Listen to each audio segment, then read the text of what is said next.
So Shiv asks here in the chat, in my meditation journey, I've heard it said that glimpses of the ultimate state are only temporary so that we can develop endurance towards our sadhana.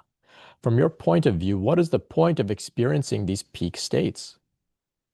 Yeah, that's a great question. Yeah. So I think this is a completely valid idea, right? We have these really high peak experiences. They can be like the peak of a mountain, but they can also be like a peak where we get a look, we get a little bit of a taste, if you will.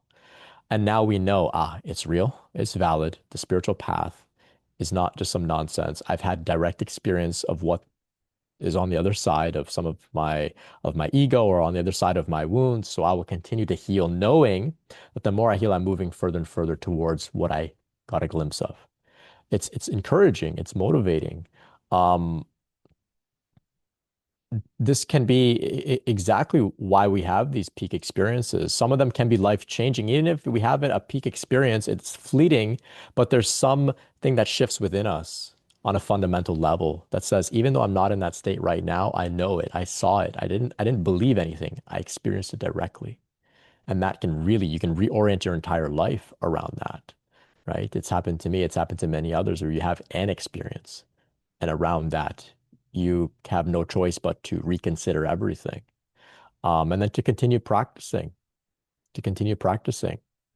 right? So glimpses of the ultimate state. So, for example, in yoga, they may say the ultimate state is, maha samadhi, maha samadhi, maha meaning great.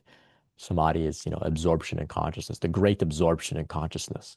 Now, maha samadhi cannot be attained in this body, right? Can only be attained when this body is dropped. And so perhaps for a brief second, you have a little glimpse of it, but your body is not able to hold it because the body is actually in the way. But you have maybe a little taste of some very deep state, maybe not exactly Mahasamadhi, but something of a really, really, really, really high. And then you say, okay, I'll continue to practice. The practice that I've done so far has been paying off. And the practice that I will do will continue to pay off because I can see something is happening here. So that's very encouraging, very motivating on the path. Sometimes it's not necessarily peak experiences. It could be little synchronicities that come. It could be inspiration from another person that we observe on the path. We say, wow, like I want to be like them or live like them.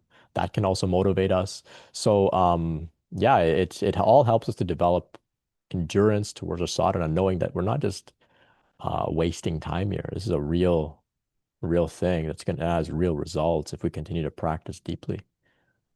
Yeah.